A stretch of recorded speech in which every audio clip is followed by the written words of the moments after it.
지금 잘못 취득한 수익형 부동산으로 많은 고통을 받고 있는 사람들이 계신데요. 네, 안녕하세요. 반갑습니다. 월세부자 만들기 다담TV 이영근입니다. 중개 현장에서 많은 사람들과 만나고 시장 흐름을 알고 그리고 살아있는 정보로 여러분들에게 실패 없는 투자 제안을 드리고 있습니다. 최근에는 수익형 부동산 투자, 다시 말해서 다가구 주택, 다중주택, 상가주택 투자에 대한 문의가 많이 일어나고 있습니다. 여러분들도 잘 알고 계십니다. 다가구 주택, 다중주택, 원룸 사업의 장점은 높은 수익률과 그리고 적은 금액으로도 투자가 가능하고요.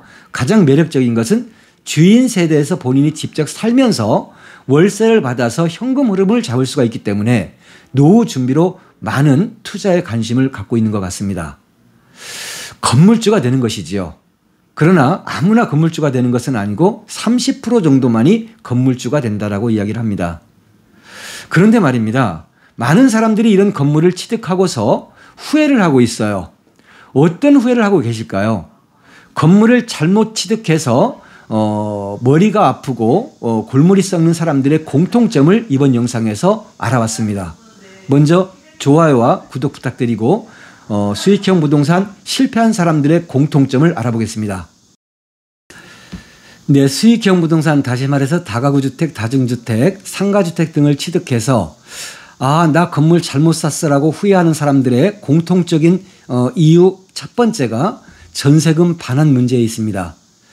전세 계약은 2년으로 작성이 되고요. 계약갱신 청구권에 의해서 2년을 더 연장해서 살 수가 있는데 계약갱신 청구권이 안 되고 2년 후에 전세금을 반환해야 된다라고 한다면 여유자금이 없다라고 한다면 임대인 입장에서는 아주 커다란 스트레스로 작용을 한다고 합니다.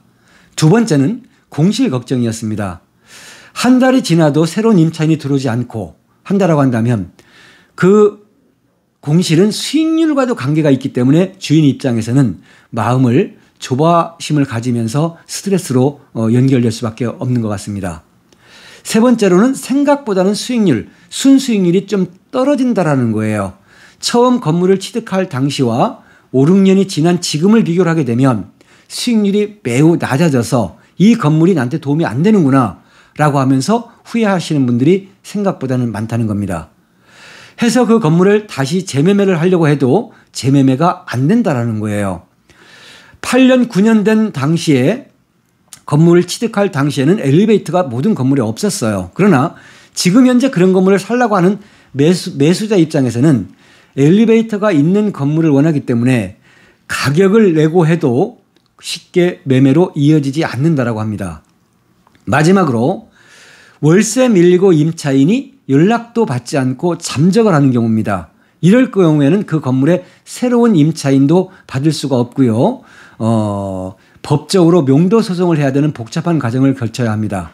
이런 이유로 인해서 건물을 취득해서 건물 잘못 취득했구나라고 후회하시는 분들이 생각보다는 많다는 겁니다.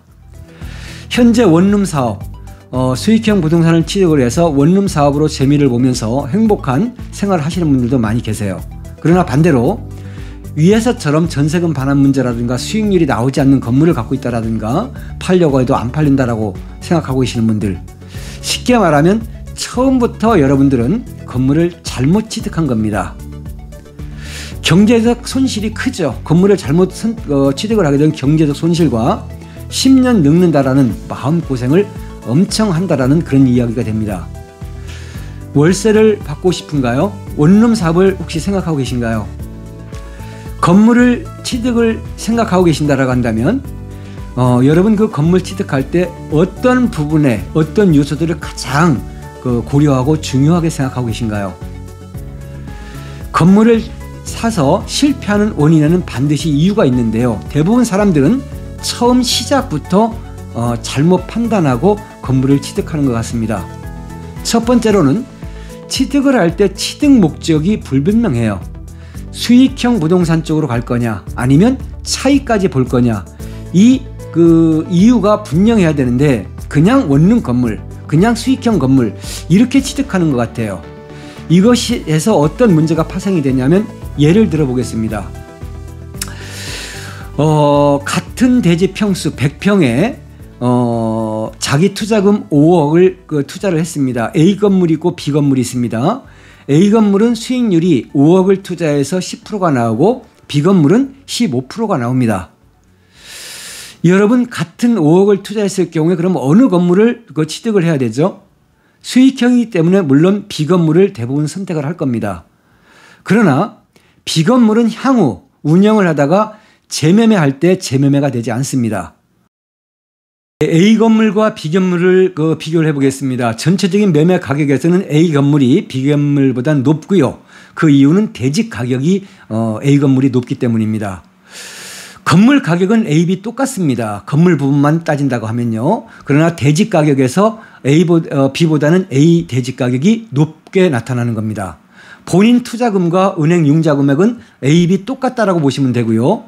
해서 수익률이 A 건물이 B 건물보다는 낮게 나타나죠. 재매매 시에는 수익률이 낮은 A 건물이 재매매 가능성이 높습니다. 왜냐하면 계속해서 지가 상승으로 인해서 건물을 취득하려고 하는 사람 입장에서는 지가 상승이 일어날 수 있는 곳에 투자를 하기 때문에 A 건물은 재매매가 되지만 B 건물은 재매매가 되기가 어렵습니다. 자, 분명히 취득 목적에 따라서 여러분들 건물을 취득을 해야 됩니다. 수익형을 원한다고 한다면요.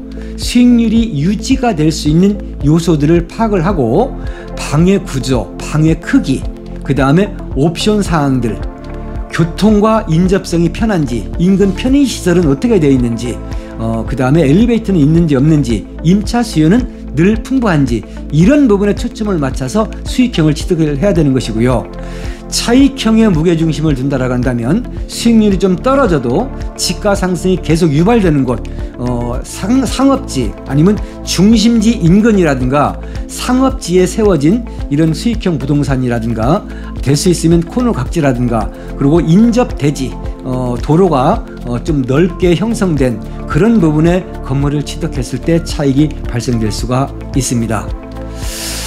자, 두 번째 여러분들이 실패하는 이유 중에 가장 커다란 것이 자기 자본의 건물을 맞춰서 사는 경우가 대부분입니다.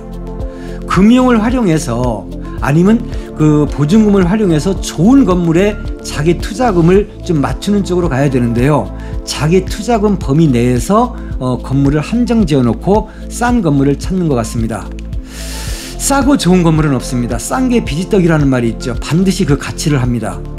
여러분, 건물은 좋은 건물을 취득을 해야 되고요. 그러나 대부분 사람들은 취득 경험과 금융과 보증금의 부담감을 느껴서 자기가 감내할 수 있는 자기 투자금 범위 내에서 싼 물건을 대부분 취득하는 것 같습니다. 그래서 좋은 물건이 되지 못하기 때문에 실패의 확률을 높이는 것 같아요. 원투룸 건물, 다가구 다중주택의 가격은 대지 평수에 따라서 기본적으로 설정이 돼 있어요. 가격이 싸면 오래된 건물이라든가 평수가 적고 수익률이 떨어지게 됩니다. 이런 건물을 취득을 하게 되면 앞에서 언급한 것처럼 수익률도 나오지 않고요. 재매매 하려고 해도 재매매가 되지도 않고 한번 취득해서 여러분들의 경제적 손실과 마음고생만 유발시킵니다. 싸다고 좋은 물건은 아닙니다. 반드시 그 가치를 하게 됩니다. 금융 활용과 보증금을 활용해서 좋은 물건에 여러분들의 투자금을 맞추는 것이 실패하지 않는 지름길입니다. 네, 세 번째로는 넉넉한 자금으로 시작을 했으면 좋겠습니다. 운영 자금이 없으면 전세금 반환 문제에 봉착이 될 수가 있기 때문입니다. 자, 여러분, 안전한 투자. 그렇다면 자기 자본금이 얼마가 적당한가를 안내드리겠습니다. 건물 가격은 자기 투자금의 융자금과 보증금을 합한 금액이 매매 가격인데요. 매매 가격이 15억에서 16억 선이라고 한다면 자기 투자금은 3억에서 4억 정도면 충분합니다. 이런 건물은 대지 평수가 65평 정도가 될 겁니다. 매매 가격이 18억에서 20억 선이라고 한다면 자기 투자금은 6억 선이면 되고요. 대지 평수는 80에서 100평 정도가 됩니다. 매매 가격이 20억에서 25억 선이라고 한다면 자기 자본금은 7억 이상이면 좋겠고요. 대략 대지 평수는 100에서 120평이 되겠습니다. 이런 평수에 이런 그 자기 투자금으로 투자를 하게 되면 전세는 그 건물의 4세대, 4세대 정도밖에는 되지 않습니다. 그래서 전세금 반환 문제가 생기질 않습니다. 자기가 갖고 있는 건물의 전세가 4개 이상이 있다고 한다면 반드시 전세금 반환 문제에 봉착하게 됩니다. 부동산들은 전세 세입자를 중개할 때 4순위 이상이면 권리 분석 시 위험하다고 판단을 하고 중개 활동을 하질 않아요. 그래서 4순위 이상의 전세금을 반환하게 될 때는 전세 세입자가 쉽게 들어오지 않게 되는 겁니다. 수익률 부분에서는 융자 금리를 6%로 가정했을 때 10%대 수익률이 나온다라고 한다면 좋은 건물이 될 수가 있겠고요. 향후 금리가 좀 떨어진다라고 생각했을 때는 좋은 건물이라고 말씀드릴 수가 있습니다. 수익률에 영향을 주는 요소에는 많은 요소가 있겠습니다만 특히나 금융 이자, 그다음에 방의 크기 및 방의 구조 옵션, 그다음에 인근의 편의시설, 입지, 임차 수요 등에 의해서 수익률이 좀 변동폭을 가질 수가 있습니다.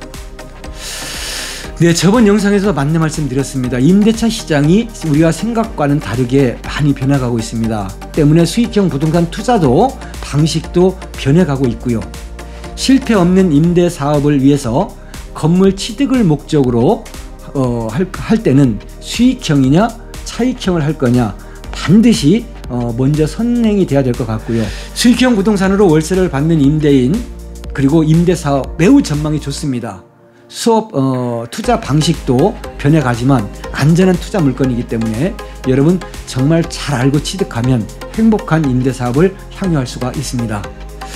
건물을 잘못 취득하게 되면 마음고생, 경제적 손실 감당 못할 수도 있습니다. 네, 여러분 오늘의 영상은 여기까지입니다. 끝까지 시청해 주셔서 감사드리고요.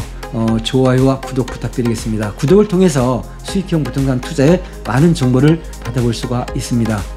다담TV는 월세부자 만들기를 고객과 함께 하고 있습니다. 다음 시간에는 더 좋은 영상으로 여러분 다시 찾아뵙겠습니다. 감사합니다.